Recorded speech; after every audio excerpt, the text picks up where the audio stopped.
Guys, I am here tonight a lot later than I thought I would be, so I apologize. I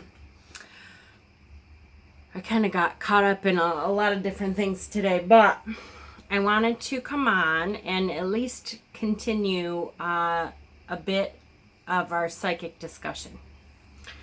So the first thing is I wanted to say that Tara from Kittens, Weights, and Tarot did this great psychic exercise, and it was so funny that we had I had done my couple videos about psychic energy and abilities and the clairs, and she came on like the next day, I think, and did a video about the clairs, clairvoyant, clairaudient, clairsentient, claircognizant, all that. And then the next day she did a psychic exercise, like practice, which was great. So I will link her videos in my down bar. And if you're interested, go over and see that, because it's a good way to practice your psychic skills is to do what she did. So I'll let you take a look at what she did. But it was a great practice, and it was good to be able to practice and not feel like you might get something wrong. So remember, we talked about when you're first starting out, you want to do some kind of practice with people that you trust or your family or something, so that you can, it's really good if they're open to it too. Like, I don't think I would do it with my aunt, because she is not a skeptic, but, well, she's kind of a skeptic, but she thinks she knows, like, if people are psychic, she's like, oh, I feel them, they're not real. And she's very often wrong. So I wouldn't do it with her, because I would be waiting for her. I feel like she would be waiting for me to screw up. And I don't want that. That's automatically a block.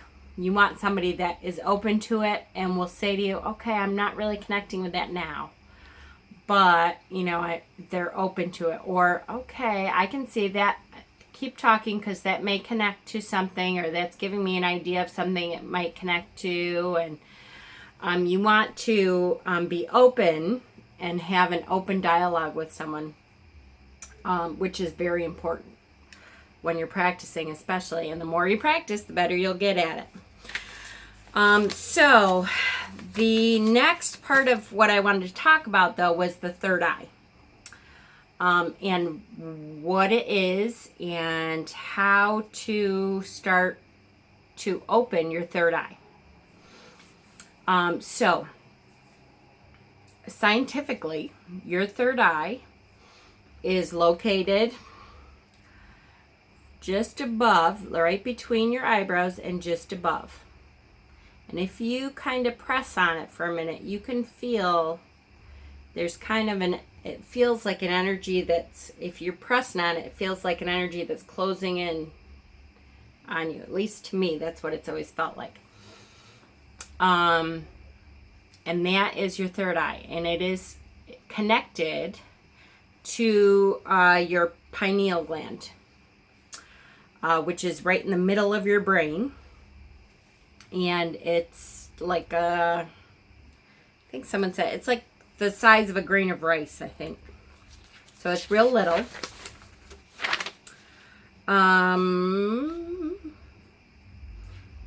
Let me find. I swear I had, okay, pineal gland. A pea-sized gland shaped like a pine cone, located in the vertebrate brain near the hypothalamus and pituitary gland, which, if you know about the brain at all, it's way in the middle. It's kind of towards the base here, but way in the middle of the brain. It's known as the third eye. It's if you are able to open your third eye and have a connection with it, it allows your crown chakra and your throat chakra to communicate with your third eye chakra. which enables that psychic process. So when I started looking up and studying how I wanted to present this, I got the idea that, you know what, we haven't really talked about chakras yet. So I'm going to skip over that part, and this weekend I'm going to do a whole video about chakras and what they are and where they're located and that kind of thing. But I wanted, because this is connected to the psychic part that we already started, I wanted to continue with this just to, you know, kind of finish off what we were talking about with the psychic energy. Okay. So that's where it's located. And like I said, it's a scientific fact that that's where it's located. Our ancestors long ago actually had, many of them had third eyes. And there are animals still today that have an actual third eye that is connected to that pineal gland. There's some reptiles now. There is some fish, a couple sharks, I think. So there are some animals that actually have that eye, and it's open like an eyeball. And it's connected to their pineal gland, and it allows them to see things that they wouldn't necessarily see otherwise. So the other thing is, if you look at like animals have that ability too. You look at the rhinoceros. That's my favorite example. I love the rhinoceros because, as far as I'm concerned, the rhinoceros has horrible eyesight out of their two regular eyes.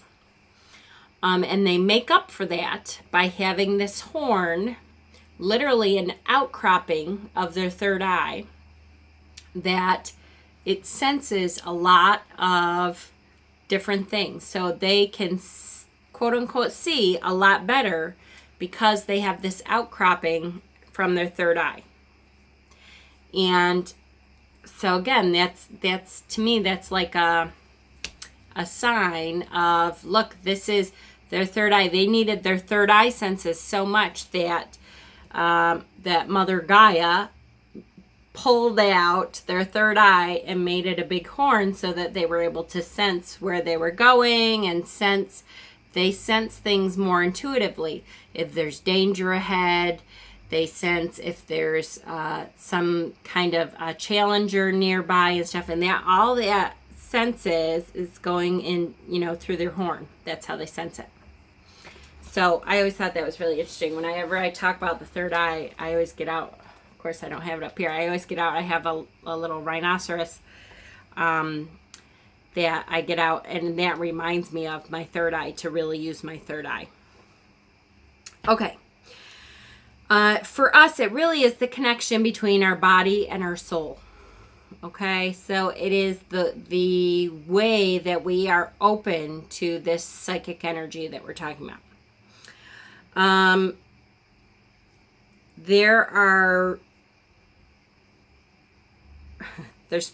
There's a lot more than that, but here's 5 signs that your third eye is beginning to open. So if you have started a meditation, a daily meditation, like I said, 5 minutes, guys, 5 minutes will do so much. And since I started talking about these videos, I started doing that 5-minute meditation at least a day. And I cannot tell you the difference. It just allows me to start my day, and I try to do it at the beginning of the day. It allows me to start my day so much better. It just like really sets the tone for the day and reminds me, okay, you know what? I might be busy, but I don't have to freak out about it. I don't have to start my day like, oh, it's going to be a busy day. I know there's a lot of stuff going on. And I've noticed if I forget to do it, or I don't have time to do it perceptually in the morning, it throws off my day. Today I didn't have time to do it, and I've just been a little off again all day. I had some really annoying, nasty patients today, but that's another story. Just, you know, sometimes I have to say, guys, if if you're a woman, which 96%, YouTube does all kinds of analytics for you. 96% of my viewers are women. So if you are a woman who is at the age to get your mammogram, be nice to your mammotechs. I can't tell you, 90, probably 95% of the time, I'm able to turn a woman's perception around of the mammogram in general, because it's not as bad as they walk in thinking. And I can't tell you how many times a woman will walk in and act like they don't want to be... God, I hate this. I don't want to be here. This is the worst thing in the world. I can't believe I have to come to... And, you know, depending on the kind of day I've had, I sometimes want to say, you know what? I don't want to hear either. I've had a long day too. And I didn't force you to come here. Just remember that your mammotechs are doing the best they can too.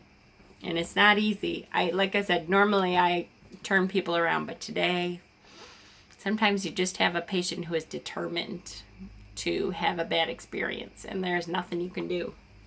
And I hate when that happens, because I try really hard, and then when they get pissy or something with me, I get overly nice, which to me, I'm sure people can recognize that I'm being sarcastic, but I'm trying really hard not to be. So it becomes, okay, if you don't want to do that, that's all I can do is ask, and I can just put down there that you refused, and that's okay. We'll get what pictures we can. You have a nice day now, okay? All right. Anyways. All right. 5 signs that your third eye is opening. You get a dull sensation of pressure behind the eyebrows. So, and sometimes it is a sinus infection. Sometimes, though, if you're doing this kind of work and you start getting like this weird, just a dull ache sometimes right behind your third eye, it does mean that it's working hard, that it's trying to clear out all the crap that, you know, you've had in there that hasn't allowed the flow of energy through it, and it kind of aches a little bit. When you start opening your third eye, you have increased foresight. So you're trusting your intuitions more, and it's opening up, and that the universe is showing you that foresight ability more and more. It's not coincidence, it's synchronicity. You're working on opening it, and the universe is giving you signs that it's doing that. Prone to light sensitivity. So sometimes when you're starting to open your third eye, please tell me, is this not focused, guys? Yeah, okay, we're good. If your real bright lights start to become real, you're real sensitive to it, which as an x-ray tech, I'm always sensitive to bright light anyway. I've, spent my entire adult life in the dark room, but a feeling of gradual and continual change. Most importantly, fostering a healthy third eye steadily changes our perspective and our personality in life. So like what I just said with the meditation, this happens too. When you're actively working, the universe starts sending you signs and signals that it's working with you. And suddenly you're looking around and going, wow, you know what? I'm noticing more things. I'm able to pull in more intuition. I am being more aware of my surroundings and what's going on around me, and that is increasing the abilities that I'm looking for. It's increasing my intuition, and it's increasing my value of what the day brings me. You also could be getting increased headaches, just to warn you. I am a migraine person, and I know when I am working on my third eye and my psychic abilities, I do get increased headaches. They're not the same as my regular migraine, so I can always tell. It is like just a dull ache sometimes behind the eyes. And just, be aware, try to Be aware that it's a good thing. That means that it's your body and your spirit are really working to open that up, and that will pass. As the more open you can get it and the more energy that can flow through it, the more you clean it out. You clean that crap out of it, and replace that with flowing energy. That's what you want. Okay, so again, how do we engage our third eye? When we're talking about how do we do this, how do we start to open it up? The first step, and here we go again, the first step with psychic energies, first step in trying to increase your psychic ability is to meditate. The first step to engage your third eye is to meditate. Meditate, meditate, meditate, meditate. There's also some actual physical things you can do. Stay away from sugar and dairy as much as possible. That tends to clog the pineal gland and not really allow that flow of energy. Does it say here? Hold on. It's in a different one. But the other thing that really actually calcifies the pineal gland is fluoride. So we're finding more and more out, at least in the spiritual world. It's funny to me that I don't hear a lot about it in the actual physical world that don't believe in, our psychic woo-woo. But fluoride does a lot of bad things to you spiritually. And one of the things it does is it calcifies your pineal gland. It makes it impossible to use your intuition, your third eye. It makes it impossible for your third eye to open. So be aware if you are on city water that they are, adding fluoride to the water for the kids' teeth. And I get that. Okay, fine, whatever. But as an adult, we don't need that anymore. We don't have growing teeth anymore. And what it is doing is calcifying our pineal gland. So that also means the toothpaste that you're using, take a look and try to get some more natural forms of toothpaste. It should not have fluoride in it. And if you do not go to the health food store, it is hard to find toothpaste that does not have fluoride in it. At the very least, you can use like baking soda and vinegar, which I know everybody's like, but that's one of the other things that helps the pineal gland to get rid of all that calcification, all that crap that it's holding in there is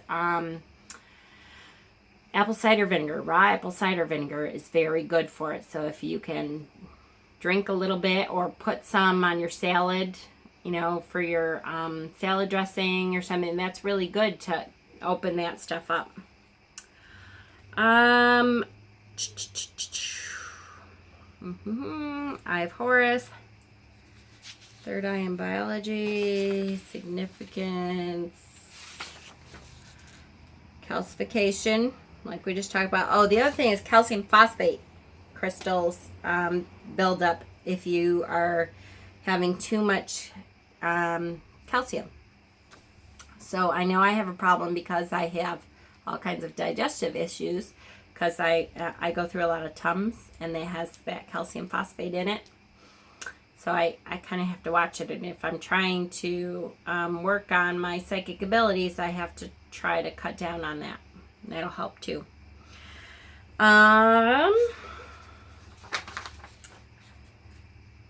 Meditation, meditation, meditation. Avoid fluoride. That's a biggie. There's some foods that you can eat to help detoxify that pineal gland. And it's a long list. Raw cacao, the stuff that makes chocolate. But raw, not tons of Hershey's. It has to be raw. Goji berries, garlic, lemons, watermelons, bananas, honey, especially local honey. If you can get it local, that's really good for your allergies too. Coconut oil, hemp seeds, cilantro, seaweed, honey. They said honey twice. Chlorella, spirulina, in other words, algae products. Raw apple cider vinegar. Remember I said that. Ginseng, borax. Really, they want you to drink borax. I mean, in small quantities, okay, but I wouldn't recommend that. Cut that one. You don't need it with everything else. Vitamin D3,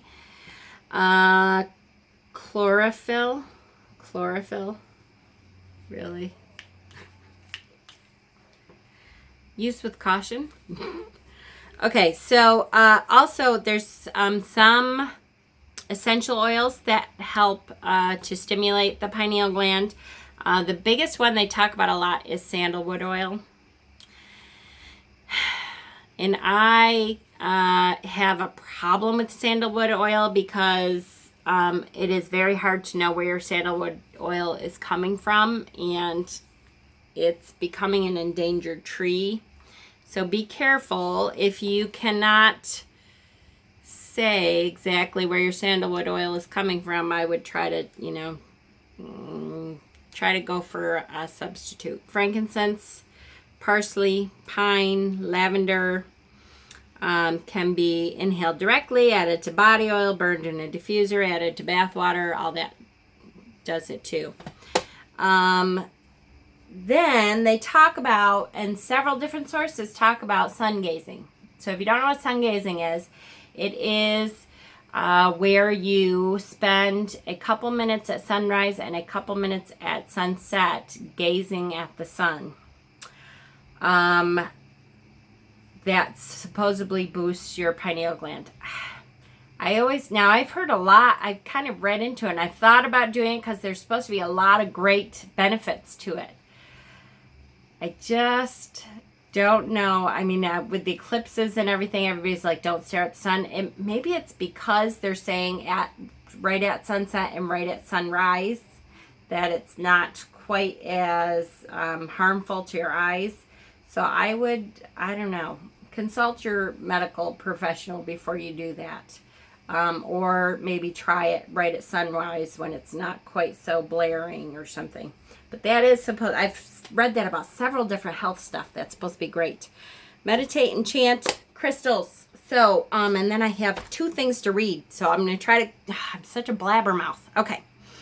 Crystals that help with your third eye are going to be your violet crystals, indigo crystals, dark blue, and the violet. So here's some good ones, guys. Ready? This is azurite. This is actually azurite, and there's some malachite in there. See that indigo blue? That's a really good one. Sodalite. Sodalite is that indigo blue. Even if while you're meditating, if you're laying down, you can put it right on your third eye as you meditate. That will help to open it. The best one, according to Judy Hall, who is like, the guru of gurus, and I believe Melody said it too, who's the other guru that I listen to, is lapis lazuli. That is very, very eye-opening, literally. So if you can meditate with some lapis, that is great. Lepidolite, that's one of the lavender stones here. Come on, phone. Which is a gorgeous stone. And lepidolite, by the way, is very good for ADD also. Very, very good for ADD. Tanzanite, that's one of those indigo stones. Tanzanite is really expensive. Like this piece, God, it cost me a fortune. But it's very good for that.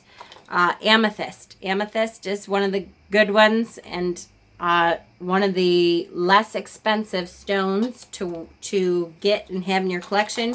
And celestite, that light blue even. There's something in the celestite that is really good for the third eye. So those are the stones that you can use. Azurite is very good. I would overall recommend lapis. Amethyst, though, is a great substitute. All right, and so do that, and that will help you to get your third eye open there. Okay? Yay! There's 2 things I want to read. The first one is I'm going to start to try to read. I have a book that I really love. When I thought and remembered to use it, I really loved it. It's called Meditations for Women Who Do Too Much, and it is Ann Wilson Schaaf. And it is a calendar. So every day it has a different thing to think about and meditate on. So this is, we're going to do August 22nd. And it says, wonder. If a child is to keep alive his inborn sense of wonder, without any such gift from the fairies, he needs the companionship of at least one adult who can share it, rediscovering with him the joy, excitement, and mystery of the world we live in. And that's a quote by Rachel Carson. It says, how fortunate if we get to be that adult who has the opportunity to be a companion to a child and support that child's sense of wonder. We are lucky because that child can offer us the opportunity to rekindle our own awareness. That wonder continues to dwell in us. That child can remind us that we still have the capacity to look at cloud formations with new eyes and to giggle in excitement with new discovery. How long has it been since we really had a belly laugh, especially at ourselves? How long has it been since we saw a rainbow in a drop of rain? How long since we studied the progress of a red and black ladybug on our hand? I wonder where our wonder is. That's a good one. So it just gives you something to think about. When I remember, and I'm going to try to keep it here so I can try to do it when I do my videos. I really like, because then I go back to, okay, what was the meditation about? And so right before I go to sleep, I wonder where the wonder is. And it kind of lets me focus on that as I'm going to sleep, and it really helps me, you know, to get through the next day and gives you something to think about, and I like it. So the other thing I wanted to quickly read is, again, it's funny, I said on my video last night, Shane and Simon, Read the Wonder and Hermit's Cave, did a great discussion video on authenticity, which was just great. And I have that synchronicity that the universe brings. I have seen a million things since yesterday that lead me to, you know, that authentic self. And one of them was I picked up, which I haven't picked up in a long time, the book The Prophet by Khalil Gibran. And he wrote this book like in 1923, I want to say. Hang on. 1923. And if you don't have this book, it is a fantastic book. It's just one of those things that you can pick up and find a subject that you want to hear something deep and meaningful on and listen to it. So this is the chapter on self-knowledge, which I thought was very relevant to our authenticity discussion. So I wanted to read it. It says, "And a man said, 'Speak to us of self-knowledge.' And he answered, saying, 'Your hearts know in silence the secrets of the days and the nights, but your ears thirst for the sound of your heart's knowledge. You would know in words that which you have always known in thought. You would touch with your fingers the naked body of your dreams. And it is well you should. The hidden wellspring of your soul must needs arise and run murmuring to the sea, and the treasures of your infinite depths would be revealed to your eyes. But let there be no scales to weigh your unknown treasure, and seek not the depths of your knowledge with staff or sounding line. For self is a sea boundless and measureless. Say not, 'I have found the truth,' but rather, 'I have found a truth.' Say not, 'I have found the path of the soul.' Say rather, 'I have met the soul walking upon my path.' For the soul walks upon all paths. The soul walks not upon a line, neither does it grow like a reed. The soul unfolds itself like a lotus of countless petals." Just love him. So that is the prophet. And I hope you guys have a great night. And I will find out tomorrow about our live video. So I will let you know tomorrow if it's going to be this weekend or not. It depends. My son may not be home. And I thank you so much, those people who have supported me on Patreon. I am beyond grateful and in awe of you. Thank you. And that would be Kirsten and Brenda. And I got a new one today, and I was beyond excited, and now my mind is going totally blank. You know who you are. I'll mention you tomorrow. So if you want to support me on Patreon, I will put my Patreon link down there, and I so appreciate you all. Blessings, and have a great night.